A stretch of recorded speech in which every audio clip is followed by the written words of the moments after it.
Sayat Ibáñez, Mano a Mano, un podcast sobre política y economía argentina. Un nuevo episodio de Mano a Mano. Ibáñez, Sayat Ibáñez, Pablo, Alfredo, Pablo. Episodio número, te tiré ahí, directamente a la pileta. 50. ¿Viste? Me recagaste. Sí, 50. Lo tenías estudiado, porque era un número redondo. Me había fijado cuál era el número. Me sorprendió. 50. Demasiado, ¿no? La verdad, es bastante.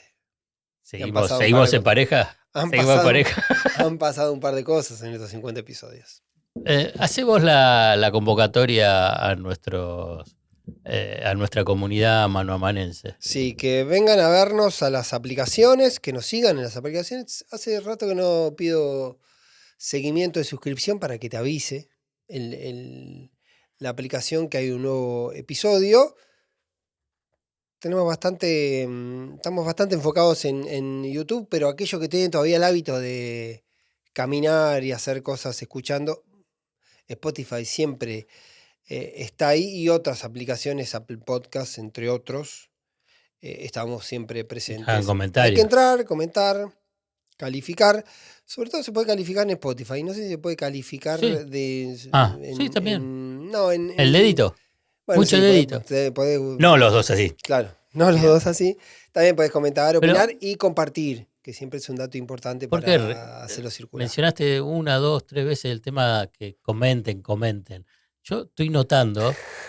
Mirá, ya te estás riendo.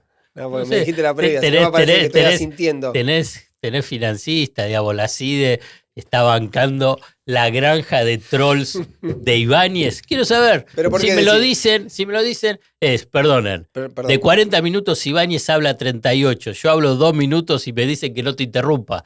Vamos, a ver, granja de trolls. ¿Vos querés decir que hay trolls míos haciendo ese juego? Es un error. Es un error. Te voy a decir, voy a hablar con Santiago. ¿Qué te iba a decir? Habla con Santiago que acá afloje. Decirle a Caputito que acá afloje. Que no genere una falsa interna entre nosotros. Exacto. Que no existe. Ya que mencionamos a Caputo, me parece que como es una pata del triángulo de hierro. Sí. Y ese triángulo de hierro frente a lo que está haciendo Milei. Sí. ¿Cómo está funcionando? ¿Aparecen errores de Milei? ¿Son errores o es parte de la propia esencia de Milei? ¿Hay una situación de cansancio social sobre Milei? ¿Milei perdió ya la magia sobre la sociedad de esta figura frente a un contexto complejo en términos político, económico y social? Pablo Ibáñez, tenés acá todo el terreno. No sé si perdió la magia enteramente. Lo que podemos ver en la última semana, una sucesión de, uno podría definir, errores no forzados, o, por lo menos, consecuencias no forzadas de decisiones políticas que el gobierno pensaba que iban a funcionar de otra manera. Pensó que el veto, que termina siendo una victoria política, porque logra frenar eso, iba a tener, digamos, un nivel de impacto positivo más en la dimensión pública, que no ocurrió, no generó oleadas de rechazo, pero fue como una decisión aceptada a desgano por incluso los propios, lo que indican los estudios de opinión pública sobre los propios, sobre aquellos que apoyan o acompañan globalmente al gobierno. En todo caso, es difícil pensar que un veto a un aumento miserable de los jubilados tenga un apoyo popular. Es muy difícil esperar eso. Sí es cierto que estaba en juego algo que hablábamos la semana pasada de la dimensión simbólica que Javier Milei le daba a la idea del equilibrio fiscal y del superávit. Entonces, como en ese marco hay cosas que se vuelven para algunos sectores aceptables, incluso que eso implique no darle un aumento de 15.000 pesos a algunos sectores. Si lo lees de ese lugar, puede hasta ser leído, logra algunos niveles de apoyo que en otro contexto posiblemente serían terribles. Bueno, tiene un nivel de rechazo, pero logra el dato político del acompañamiento. Me parece que lo que viene después corona 3 movimientos que son una sucesión de errores. la presentación del presupuesto, el gobierno tenía una expectativa mayúscula puesta en ese hecho, quizá anclándose al concepto de que es muy importante el concepto del equilibrio fiscal para ellos mismos, la explicación argumental del consenso fiscal.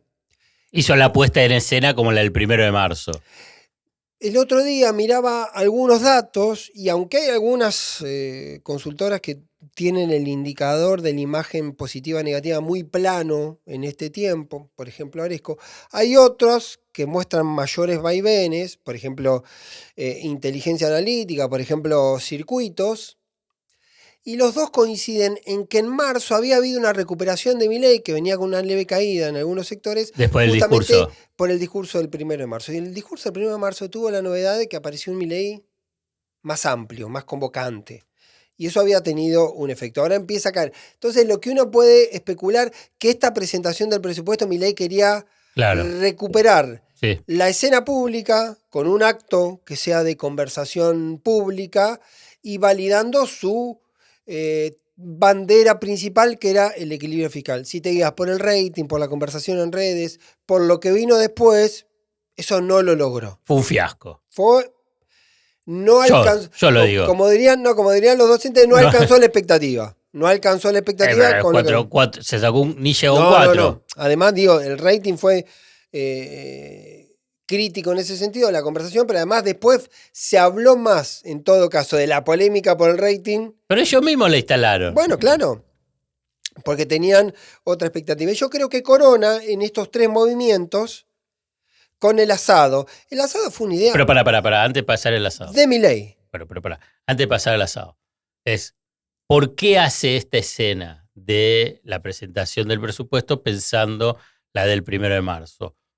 Porque, y pregunto, si ya habían identificado esa caída de Milei, y entonces dice, bueno, hagamos lo mismo que hicimos el 1 de marzo para tratar de recuperar. Sí. Porque tuviste una caída de imagen, de expectativas sobre las medidas, digamos, del clima social. Entonces hizo lo mismo y no le resultó. Repitió por una necesidad, que es el punto 4 de esta línea de tiempo que te estoy marcando, y nos detenemos, si querés, brevemente en el asado como concepto.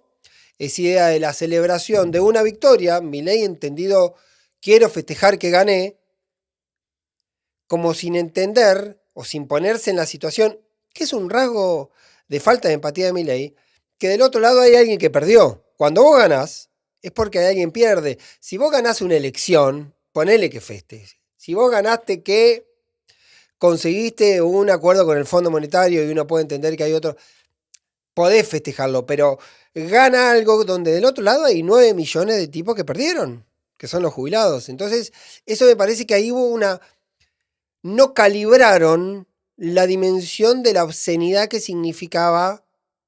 Obscenidad, dijiste. El asado que además había un dato que para mí era. Pues yo voy rescatando tus frases, porque si no quedo yo solo. Decir, que la tarjeta para participar del asado valía 20.000 pesos, que era más o menos lo que era el aumento para cada jubilado con la ley que vetó Milei y que los diputados que fueron a la Quinta de Olivos el martes a la noche apoyaron y sostuvieron. Digamos, para dimensionar lo poco que significaba. Se gastaron más en ese asado, cada uno pagó más en ese asado que lo que significaba por mes para cada jubilado de la mínima. A nivel numérico te voy a decir, bueno, 9 millones. No importa. Sino lo simbólico. Estoy hablando de lo simbólico. Claro que no tiene nada que ver lo que cuesta un asado de 80 te digo personas. El argumento libertario. No, está bien. Estoy diciendo ahí, si había además el error conceptual de la celebración, en esto encontraba un datito de color. Pero para vos ahí mencionaste al pasar y quiero rescatarlo a ver si... que esto fue una decisión 100% de Milei, no intervino Santiago Caputo, no intervino puro. La hermanísima. No, Milei puro. La decisión del asado es Milei puro, entendido en un concepto de decir, gané claramente. Y esto lo voy a repetir porque lo dijimos hace mucho tiempo y lo volvimos a repasar. El veto no es fiscal, el veto es político. por lo que podría haber significado una derrota que era demostrar la desnudez del gobierno en términos de sostenibilidad política en el mediano plazo. Más política que el tema fiscal económico. Porque lo fiscal, si hubiese sido solamente lo fiscal, podría haber agarrado y decir veto parcial. Es más, te voy a decir algo más. Es muy probable que si no es en septiembre, sea en octubre, haya un aumento en el bono de los jubilados que sea más o menos equivalente a lo que le sacó, a lo que disponía la ley.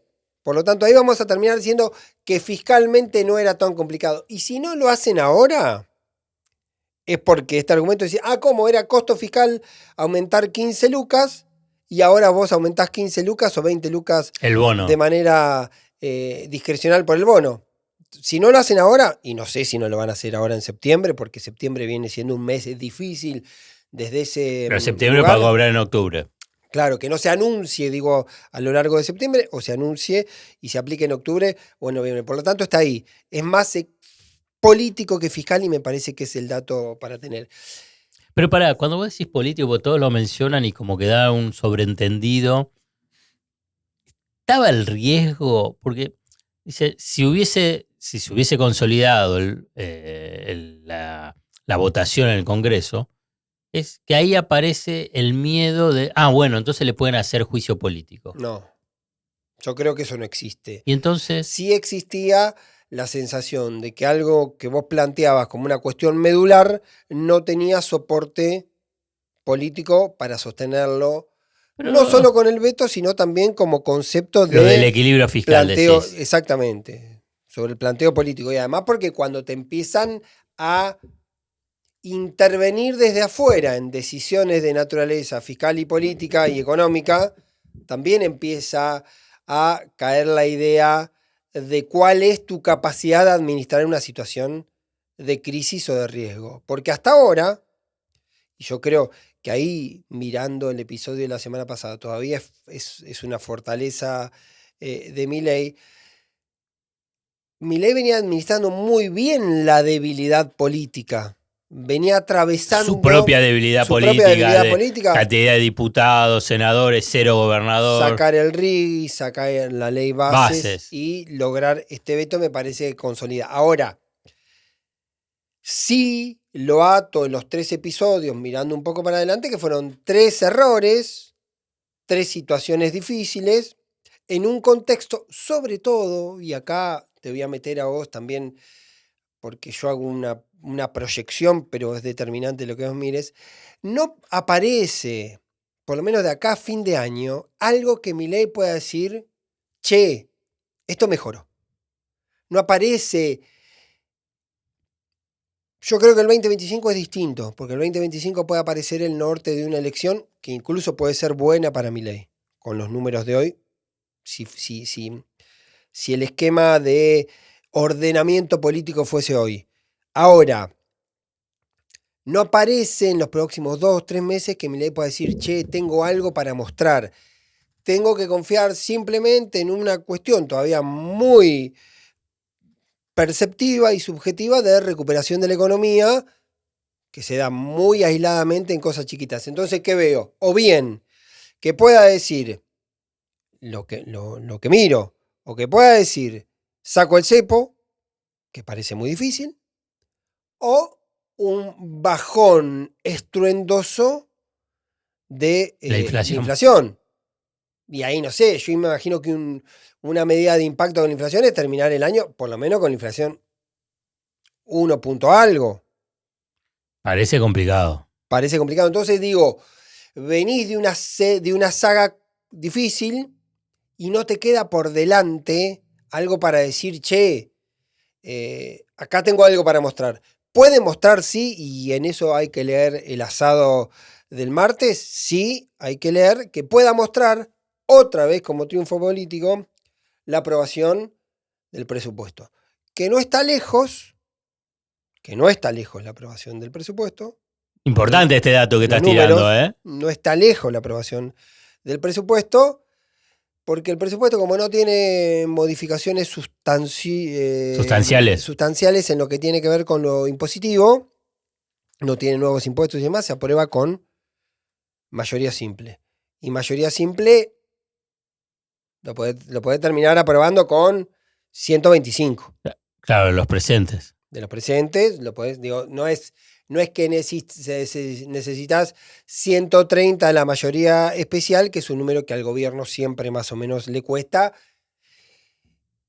Y un número más chico es más factible en la medida de esta crisis que tiene el radicalismo, la eventualidad de que haya tensiones como puede haber, por ejemplo, con los cordobeses, con algunas provincias, y que de todas maneras el gobierno logre el número para avanzar con el presupuesto. Eso sí, de todas maneras puede llegar a ser un mojón en la línea del veto, de ratifico el concepto del déficit fiscal innegociable, del superávit fiscal innegociable, pero no todavía un dato que mejore la economía doméstica, la cuestión del bolsillo. Y queda por delante otro episodio que para mí va a ser importante, muy importante. A ver. Milei ya anticipó que va a haber un veto universitario, va a haber un paro de todas las universidades del país, de todos los sectores, el 29 de septiembre. Pero el veto, perdóname, ¿cuánto tiempo tiene para vetar? No, tiene 10 días para hacerlo. Están estimando que va a ser entre el 23 y 24 de la semana que viene, si no es en lo que queda esta semana. Pero si ya cuando lo aprobaron. No, se aprobó el jueves pasado. Son 10 días hábiles.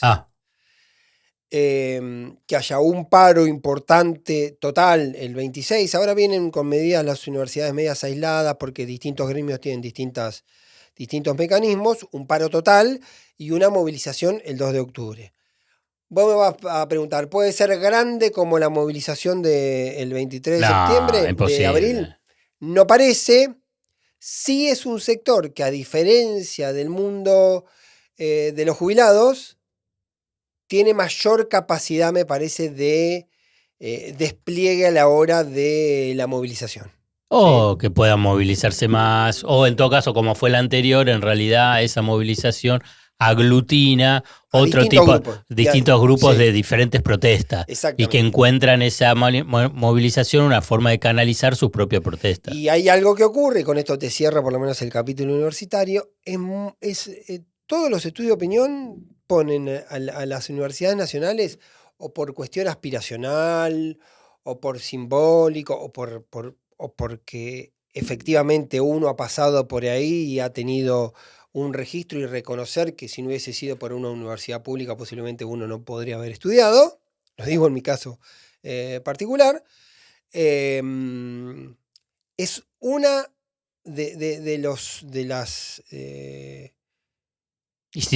las instituciones más valoradas por mucho. De todas las instituciones que pones sobre la mesa, aparece siempre la A Milei no le importa. A Milei no le importa, pero recordemos que si hubo un momento de zozobra del gobierno de Javier Milei, fue la movilización del 23 de abril, que no se le esperaban. Sí, pero por eso que tuvo un efecto. ¿Y qué efecto? Tuvo un efecto de encontrarse con que apareció por primera vez una voz disruptiva de muchos sectores, hacer una objeción sobre esa decisión, porque parece ser un territorio todavía intocable. Vos me preguntás, ¿va a ser determinante lo del 2 de octubre? No lo sé. Digo que se viene ese mojón como una medida nueva que no ha logrado en otros sectores, ni la ley bases, ni el tema jubilatorio, por ejemplo, ni el veto jubilatorio, que haya una concentración transversal y masiva sobre un tema puntual. Déjame que haga una interpretación política con base económica. Sí. Está claro que hay una aura, esa magia de la figura de Milei que está empezando a no desaparecer, pero a aflojar. Porque es propio del desgaste del ejercicio del poder. Uno puede pensar que hay una velocidad mayor en ese desgaste, pero esta sucesión de errores no forzados, o tropiezos políticos, o esta pérdida de la magia, yo creo que hace a esto en uno de los primeros episodios de este año lo hemos mencionado, a los diferentes tiempos. Sí. Tenés tiempo económico, tiempo social, llamémoslo así, y tiempo político. Entonces, ¿el tiempo económico qué es? Pues fíjate que estos 9 meses, tarifa, salario, jubilaciones, motosierra, recorte, licuación. Entonces, vos lo tenías, y ahí vos, ¿qué es lo que los ansiosos, entre comillas? Che, ¿pero qué pasa? ¿Qué pasa que no reacciona? ¿Qué pasa? Le está haciendo todo. Fíjate, la ley bases y cómo arregló uno, cómo arregló otro. Bueno, ese es el momento, el momento económico. Sí. Entonces, el momento social, yo creo que hay una bisagra. Y esta bisagra ya está en este mes o, si querés, en estos momentos. Estamos transitando esa bisagra. Que tenés 2 variables fundamentales y dentro de esa que tiene sublíneas. Tarifazos y jubilaciones. Sí. Jubilaciones lo hablamos, está claro. Digamos, le pegás a los jubilados, los gaseás a los jubilados, le haces un asado en la cara a los jubilados, etc. Bueno, acá es un golpe. Y después el tema de los tarifazos. Tarifazos, un mes te aumenta, y bueno, veo cómo me acomodo. 2 meses, 3 meses, 4 meses, y ya empieza la insatisfacción social. ¿Y por qué te digo que se abre en 3? Digamos, luz, gas, transporte, ¿no? Sí. Y agua también. Pero fundamentalmente es luz y gas y transporte. Sí. Y entonces me detengo en transporte. Porque en última instancia decís, bueno, luz aumenta, gas aumenta, bajamos la perillita de luz, comemos en penumbra, bajamos el consumo de gas, nos cagamos de frío, nos cagamos de calor con el tema del aire acondicionado, no lo tenemos. Bueno, es como que ahí más o menos se va adaptando la supervivencia a los hogares. Sí. El transporte, y esto es central, y en otros países, cuando se metió con el transporte, se generaron revueltas. Es diferente. Sí. Diferente. Porque me le tengo que levantar temprano. Viajo como el orto. Para ir a trabajar, y no solamente con un medio de transporte, sino que tengo que tomar 2 o hasta 3, y me lo están aumentando en una proporción que se come parte importante de un salario que no mejoró. Claro. Entonces, el clima social, el humor social, la expectativa social cambia. Y es esto lo que está padeciendo ahora Milei. Y ahora con el discurso de la casta, del equilibrio fiscal, e incluso, y ahí voy a lo que vos mencionabas al comienzo, pero con una tasa de inflación que puede bajarla, si en el mejor de los casos, al 2%, ¿va a cambiar? Lo dudo. No te digo ni sí ni no, lo dudo. Porque cuando a vos te cambia ese clima social y no lo mejorás, y por el contrario, si agarrás el presupuesto, todavía bajando más los subsidios, más van a aumentar, claro. Más van a aumentar las tarifas de luz, gas y transporte. Y por eso lo último es qué es lo que pasa con los trenes. Claro. Ayer, hoy. No importa cuándo. A la mañana hablé con un dirigente del conurbano, de esos que tienen... Que conocen mucho. Conocimiento territorial, zona oeste, y me dice, mira, lo que está ocurriendo en los trenes es un factor para prestarle atención. ¿Por qué? Porque es la aceptación de que tenés que hacer un ajuste, y el ajuste lo podés hacer en esas cuestiones de ahorrarte 2.000 pesos por día o 1.500 pesos por día colándote en el tren.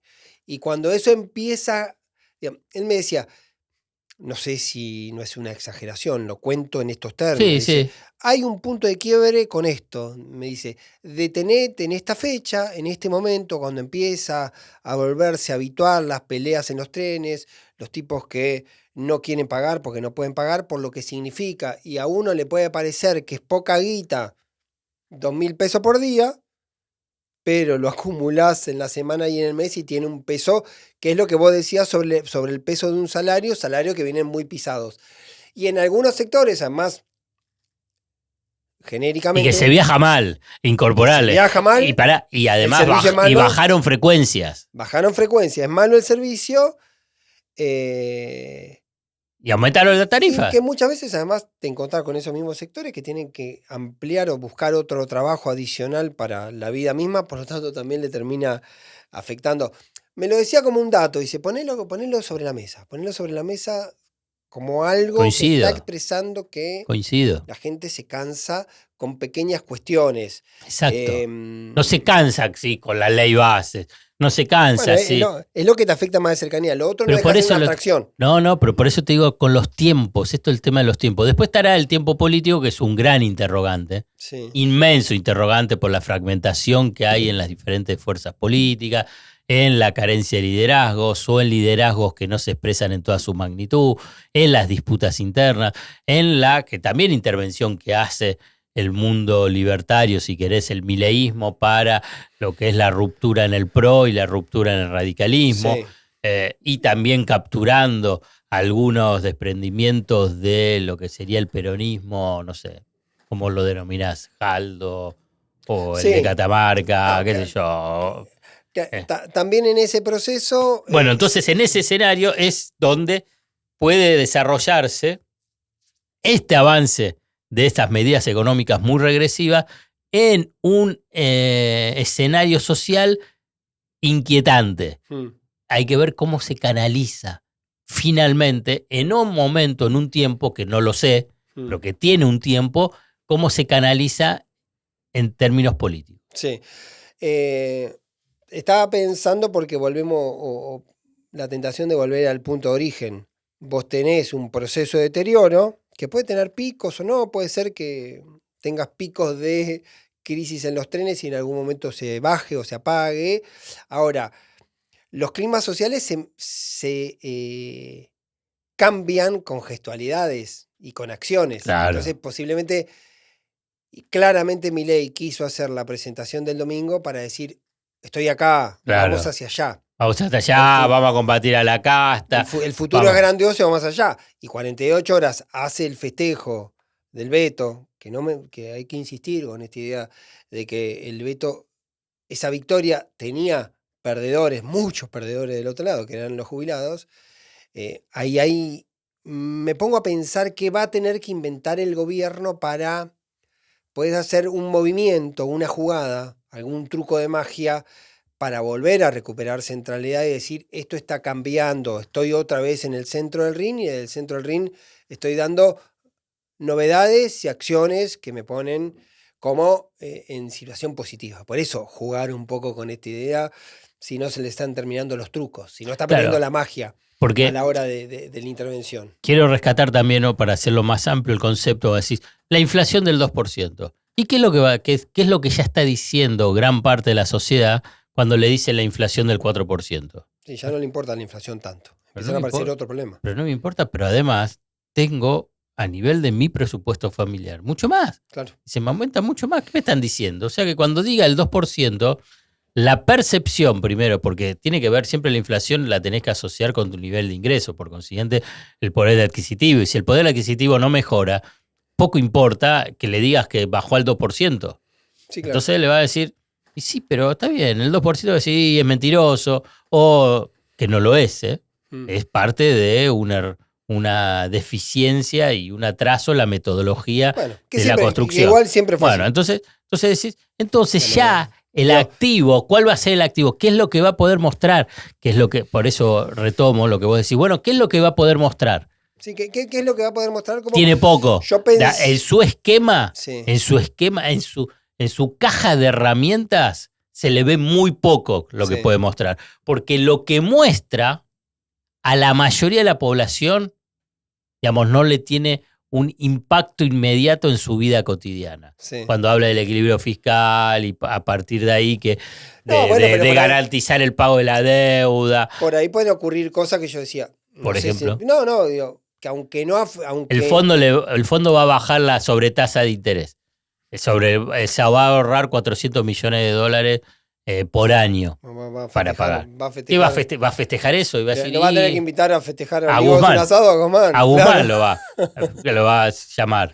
Entonces, porque es así. Va, claro. Entonces, ¿qué va a decir? ¿Que fue por Caputo? No, ¿Que no, está bien, consiguió no, no, eso? ¿O digo, que fue por él? No, hablando de edad, puede ser, digo, ahí sí. Te digo que va a salir esto, dice que va a salir. Bueno, por eso digo, también es muy probable que salga un bono ampliado para los jubilados.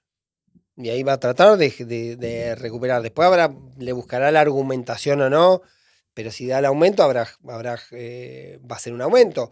Entonces, el cepo, por ahí, que el cepo pueda mostrar el cepo más allá de que no le modifique la ¿Pero vida. qué va a poder levantar si no tiene los dólares? Bueno, estoy hablando estoy haciendo el ejercicio abierto, es decir, dónde tiene en esa caja de herramientas acciones para decir algo está cambiando. Yo creo, indistintamente, más allá de la cuestión personal, yo creo que la idea, si él terminase con un número bueno de inflación, el gobierno puede agarrar y decir,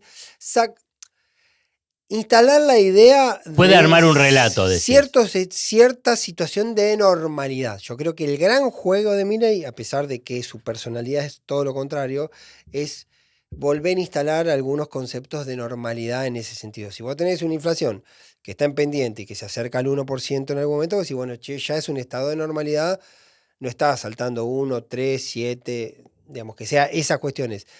Sigue siendo un combustible para tratar de sostener la expectativa. Y no es poca cosa. Lo que sí ocurre muchas veces, y esto el otro día lo charlaba con un consultor, muchas veces la expectativa se mezcla con resignación. ¿Cómo sería eso? Claro. Tiene expectativa con el gobierno, empieza a creer que la expectativa del gobierno, la ilusión de que el gobierno le mejore la vida es más difícil, pero hay una resignación de decir, bueno, yo aposté a esto, me la banco. 9 meses y bueno, es lo que queda por delante. No va a ser tan fácil que haga una mutación de haber acompañado y confiar en Milei a convertirme muy rápidamente en un factor crítico. Y lo último que te observo con el tema de la cuestión del transporte, sobre todo los trenes que tienen una particularidad puntual, que son sectores urbanos de clase media, o baja. Clase media baja o clase baja, digamos, la que interviene ahí.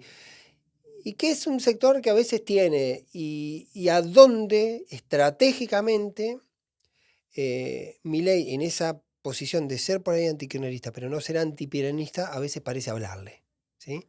Porque es un sector que posiblemente también se sintió huérfano. Sí. Así fue. Sobre lo que le ofrecía el Frente de Todos, lo que pasaba en los últimos, la última experiencia de un gobierno peronista. Y le habló a esos. Y esos también son sectores que tienen la expectativa de que algo ocurra, pero claramente están viendo que no les llega. Hemos terminado un nuevo episodio de Mano a Manos. Como lo dijo Ibáñez, 50, número redondo. Hicimos 50. Zayat Ibáñez, Zayat. Nos vemos la semana que viene. Zayat Ibáñez, Mano a Mano, un podcast sobre política y economía argentina.